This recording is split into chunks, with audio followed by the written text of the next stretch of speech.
ರಾಜಕೀಯ ಅಂಗಳದಲ್ಲಿ ಈಗಷ್ಟೇ ಒಂದು ಮಹತ್ವದ ಮತ್ತು ದಿಢೀರ್ ಬೆಳವಣಿಗೆ ನಡೆದಿದೆ. ಕೇಂದ್ರ ಶಿಕ್ಷಣ ಸಚಿವ ಧರ್ಮೇಂದ್ರ ಪ್ರಧಾನ್ ತಮ್ಮ ಸ್ಥಾನಕ್ಕೆ ದಿಢೀರ್ ಎಂದು ರಾಜೀನಾಮೆ ನೀಡಿದ್ದಾರೆ. ಕಳೆದ ಕೆಲವು ದಿನಗಳಿಂದ ದೇಶದಾದ್ಯಂತ ಯುವಕರು ನಡೆಸುತ್ತಿರುವ ಬೃಹತ್ ಪ್ರತಿಭಟನೆ ಮತ್ತು ಆಕ್ರೋಶಕ್ಕೆ ಕೊನೆಗೂ ಕೇಂದ್ರ ಸರ್ಕಾರ ತಲೆಬಾಗಿದೆಯಾ ಅಥವಾ ಇದರ ಹಿಂದೆ ಬೇರೆಯದ್ದೇ ಆದ ಬಲವಾದ ಕಾರಣ ಇದೆಯಾ? ಈ ಹಠಾತ್ ರಾಜೀನಾಮೆಯ ಹಿಂದಿನ ಅಸಲಿ ಕತೆ ಏನು ಎಂಬುದನ್ನ ಈ ವಿಡಿಯೋದಲ್ಲಿ ಸಂಪೂರ್ಣವಾಗಿ ತಿಳಿಯೋಣ.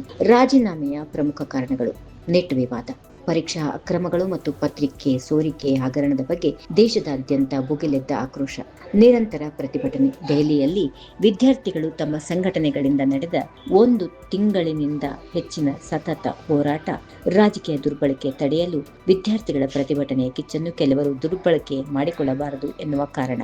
ಇನ್ನು ರಾಜೀನಾಮೆ ನೀಡಿದ ತಕ್ಷಣವೇ ಪ್ರಧಾನ್ ಅವರು ನೀಡಿರುವ ಹೇಳಿಕೆ ಈಗ ಎಲ್ಲರ ಗಮನ ಸೆಳೆದಿದೆ. ರಾಜೀನಾಮೆ ಸಲ್ಲಿಸಿದ ಬಳಿಕ ಮಾತನಾಡುತ್ತಾ ಧರ್ಮೇಂದ್ರ ಪ್ರಧಾನ್, ನಾನು ಯಾವುದೇ ಜವಾಬ್ದಾರಿಯಿಂದ ನುಣುಚಿಕೊಳ್ಳುತ್ತಿಲ್ಲ.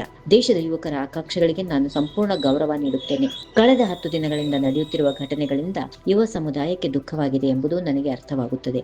ಆದರೆ ಈ ಸೂಕ್ಷ್ಮ ಪರಿಸ್ಥಿತಿಯನ್ನ ರಾಷ್ಟ್ರ ವಿರೋಧಿ ಶಕ್ತಿಗಳು ತಮ್ಮ ಸ್ವಾರ್ಥಕ್ಕೆ ಬಳಸಿಕೊಳ್ಳಬಾರದು, ಅದಕ್ಕೆ ಅವಕಾಶ ನೀಡಬಾರದು ಎನ್ನುವ ಒಂದೇ ಕಾರಣಕ್ಕೆ ನಾನು ಪ್ರಧಾನಿ ನರೇಂದ್ರ ಮೋದಿ ಅವರಿಗೆ ನನ್ನ ರಾಜೀನಾಮೆಯನ್ನ ಸಲ್ಲಿಸಿದ್ದೇನೆ ಎಂದು ಸ್ಪಷ್ಟಪಡಿಸಿದ್ದಾರೆ. ವಿವಿಧ ರಾಜಕೀಯ ಪಕ್ಷಗಳ ತಂತ್ರಗಾರಿಕೆ ಮತ್ತು ಯುವಕರ ತೀವ್ರ ಆಕ್ರೋಶದ ನಡುವೆ ಪ್ರಧಾನ್ ಅವರ ಈ ನಡೆ ಕೇಂದ್ರ ಸರ್ಕಾರದ ಮೇಲೆ ಬಿದ್ದಿದ್ದ ಒತ್ತಡವನ್ನ ಕಡಿಮೆ ಮಾಡುವ ಪ್ರಯತ್ನ ಎಂದೇ ವಿಶ್ಲೇಷಣೆ ಮಾಡಲಾಗುತ್ತಿದೆ.